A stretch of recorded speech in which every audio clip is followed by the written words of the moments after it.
चरम तृतीय पुष्प द्वितीय पाखुरा नवम संख्या न तो सिरे म झरी पड़ू प्रभु तुम श्री चरण रेणु इंद्रिय मोहर अतीत हेउ शुणी से मोहन वेणु विश्व प्राण विश्वबंधु श्री श्री ठाकुरंकर अपार करुणार धारा आम नतमस्तक अविरत झरी पड़ुछि कल्याण देली ततेर पंक्तिर पंक्ति चरम पुरुष चरम संतान गणों वास्तव में प्रकृत आशीर्वाद माला यारी मध्य भरी रही नित्य शांति कल्याण देली तते प्रतिदिन संध्या सकाळे प्रति सत्संग अवश्य पठनीय एवं अनुसरणीय चरम गतथर मुपरा तते अव्यक्त मंडल ज्ञान तत्वर अवतरण संपर्क कहूली तर मन थी निश्चय मन नथिले पुणी थे मो पूर्व कल्याण को पड़ी नहीं यह पड़ी पड़े बाबू आमर चेतनशील और क्रियाशील पुत्र माने धराधाम को आमरी आज्ञा आदेश और आशीर्वाद को शिरधार्य करी जगत कल्याण उद्देश्य अवतरी आसंती एही माने ही ए धरा पृष्ठरे गुरु अंगरे अवस्थान करी षष्ठांकर लीला संपादन करती ओ मायाबोध जीवर अज्ञानता दूर करी षष्ठांक अनुभव करिवार पाथेय जगाई थांती किंतु चरमरे तर पिता से अव्यक्त मंडलाधिपतिंकर लीला अति विचित्र से सृष्टि जने पुत्र को समस्त ज्ञान दियंती नहीं कि समस्त पथ मध्य देखती नहीं प्रतिटी ज्ञान तत्व मत और पथ पाई जड़े जड़े मानस पुत्र सृष्टि करी ताको से ज्ञान और तत्वर परिपूर्ण करी से मतरे और पथरे धराधाम को पठाई थांती चेतनशील संतान माने जेपरी प्रत्येक अलगा अलगा ज्ञान तत्व नहीं ओलाई थांती ठीक से परी क्रियाशील संतान माने मध्य भिन्न भिन्न पथ देई से मंडल भितर प्रवेश करती एवं भिन्न भिन्न ज्ञान और शक्ति आहरण करती किंतु निज लीलार सामर्थ्य कथा पाई परम पिता असल चाबिकाठी को निज हाथ रखी थांती फलरे जनकर ज्ञान तत्व सिद्धिर सीमा रहस्य अन्य मान को अजଣା जाए से माने कई कार्य को ठीक भाव में मापी पारती नहीं परस्पर परस्पर को जानिबा को बा बुझिबा को चेष्टा सुधा करती नहीं षष्ठा पुरुषकर विचित्र अद्भुत लीला अभियुक्त हो से निज निज को स्वयं संपूर्ण बोली मन करती और ताहा निज निजर शिष्यगणों मध्य और माध्यम समाज रे प्रचार प्रसार करती निजर अर्जित भावधारा को एकांत भाव जाहिर करी अन्य भाईटी को तांकोठारो बहु भाव न्यून मन करती से माने गुरुंगरे आसे समाज रो अज्ञान अंधकार दूर करिवा पाई शिष्य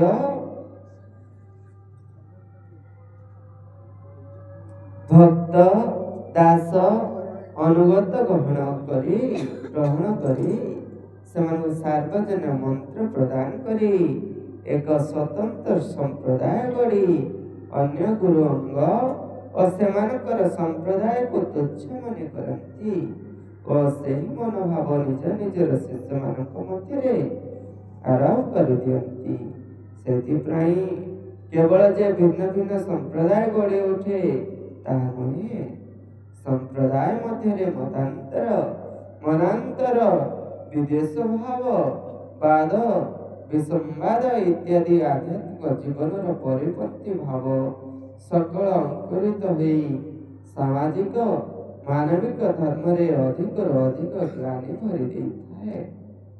ଆଜିର ସାମାଜିକ ମାନବିକ ଧାର୍ମିକ ଆଧ୍ୟାତ୍ମିକ ପରମାର୍ଥିକ ଜୀବନରେ ଏହାର ଯଥେଷ୍ଟ ଜ୍ୱଳନ୍ତ ପ୍ରମାଣ ଓ ଉଦାହରଣ ପରିଲକ୍ଷିତ ହୁଏ। ଏହା ଏକ ସାମ୍ପ୍ରଦାୟିକ ପ୍ରତିବନ୍ଧ ରୂପେ ଛିଡ଼ା ହୋଇ ପରମାର୍ଥ ପିପାସୁ ସଦାତ୍ମା ଗଣଙ୍କର ଈଶ୍ୱର ଉପଲବ୍ଧି ପଥରେ ବହୁ ବାଧାବିଘ୍ନ ସୃଷ୍ଟି କରିଥାଏ ଏବଂ ମଧ୍ୟ କରିଛି। ଗୁରୁ ଅଙ୍ଗ ଧରି ଧରାପୃଷ୍ଠକୁ ଆସିଥିବା ଚେତନଶୀଳ ଓ କ୍ରିୟାଶୀଳ ପୁରୁଷମାନଙ୍କ ଭିତରେ ଜଣେ ଅନ୍ୟମାନଙ୍କୁ ଜାଣିବାର ଶକ୍ତି ଯେ ନଥାଏ ତା ନୁହେଁ। ସ୍ରଷ୍ଟା ପୁରୁଷଙ୍କର ଆଶୀର୍ବାଦରୁ ସେମାନେ ଅଖଣ୍ଡ ଶକ୍ତିର ଅଧିକାରୀ ହୋଇଥାନ୍ତି।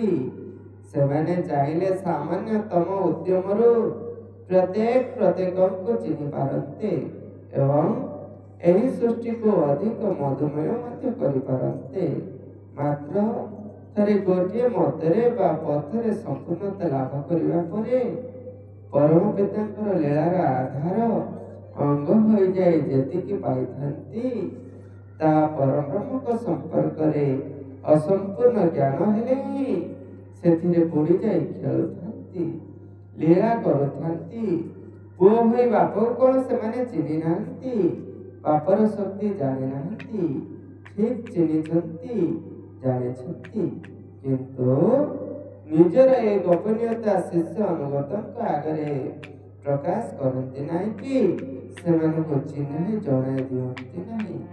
କେବଳ ନିଜର ମତକୁ ବିତରଣ କରି ଓ ପ୍ରଭୁତ୍ୱ ବିସ୍ତାର କରି ନିଜ ନିଜ ମତରେ ପଥରେ ଜୀବଙ୍କୁ ସ୍ରଷ୍ଟାଙ୍କ ସନ୍ନିଧାନକୁ ନେଇଯିବାକୁ ଅତିଶୟ ଭାବଗ୍ରାହୀ ଅତିଶୟ ଆଗ୍ରହୀ ହୋଇଯାଆନ୍ତି।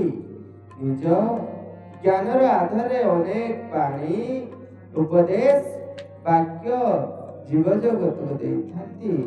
ତେଣୁରେ ଅଲିଅଳ ପୁତ୍ର ମୋର ପ୍ରତିଟି ସମ୍ପ୍ରଦାୟ ଓ ସେ ସମ୍ପ୍ରଦାୟର ପ୍ରବର୍ତ୍ତକ ଗୁରୁ ଅଙ୍ଗ ପୂଜ୍ୟ ଆରାଧ୍ୟ। ତୁ ସେମାନଙ୍କୁ ଭକ୍ତି ସହକାରେ ପ୍ରଣାମ ଓ ସମ୍ମାନ ପ୍ରଦର୍ଶନ କରିବୁ। କାହାରିକୁ ନ୍ୟୁନ ବା ଅସମ୍ପୂର୍ଣ୍ଣ ମନେ କରିବୁ ନାହିଁ କି ଧନମଣି କାହାରି ପ୍ରତି ଅସ୍ୱଭାବ ପ୍ରକଟ ବା ପୋଷଣ କରିବୁ ନାହିଁ। ତୋ ପାଇଁ ସମସ୍ତେ ସମାନ, ସମସ୍ତେ ତୋ ପିତାଙ୍କର ସୃଷ୍ଟି। ସବୁ ସମ୍ପ୍ରଦାୟର ଉତ୍ସ ହେଉଛନ୍ତି ତୋର ପିତା ପୂର୍ଣ୍ଣ ପରବ୍ରହ୍ମ। ଅତି ସତର୍କତାର ସହ ତାଙ୍କର ଅମୟ ଲୀଳା ଉପଭୋଗ କରିବୁ। ସୂକ୍ଷ୍ମ ଅନୁଭୂତିରେ ଆଣିବା ପାଇଁ ସଯତ୍ନ ସାଧନ କରିବୁ। ଗୋପନରେ ଧୀରେ ଧୀରେ ଲୀଳା ସୂତ୍ରଟିକୁ ଖୋଲି ଖୋଲି ଯାଉଥିବୁ।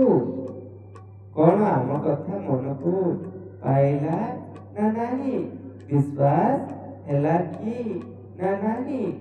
ଚରମରେ ଗଳାମାଳି ମୋର ତତେ ସବୁବେଳେ ଗୋପନ କଥା ନିଗୁଡ଼ ନିଗମ କଥା ଏପରିକି କ୍ରମଶଃ କହିଦେବି, ବୁଝାଇ ଦେବି ରେ ଧନ, ଅବୁଝା ହୁଅ ନାହିଁ।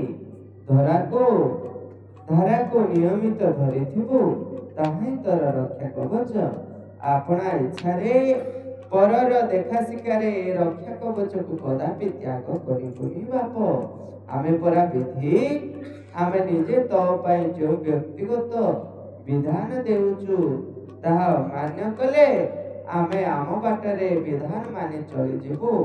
ତେଣିକି ତୋର କଲାକରଣୀର ଫଳ ତୁ ଭୋଗିବୁ। ଆମକୁ ଦୋଷ ଦେଲେ ବି ତୋହିରେ ଆମର କ'ଣ ହୋଇଯିବ ଯେ? ବୁଝିଲୁଟି?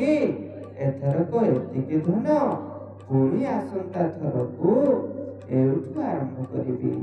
ପୂର୍ବ ଓ ପର ମିଳାଇ ବାରମ୍ବାର ପଡ଼ି ମନେ ରଖି ସାବଧାନରେ ଚଳୁଥିବୁ। ସମୟ ପାଖେଇ ଆସିଲାଣି। କେତେବେଳେ ଯେ କି ଅଘଟଣ ଘଟିଯିବ କିଏ କହେ ନା କହିବ? ଆମେ ତତେ ସତର୍କ କରି ଧାରା ଧରି ନିଷ୍ଠାରେ ଚଳିବାକୁ କହୁଛୁ ଏବେ ବି। ତେଣିକି ତୋର ମନ, ତୋର ଇଚ୍ଛା ତୋର କରଣୀ।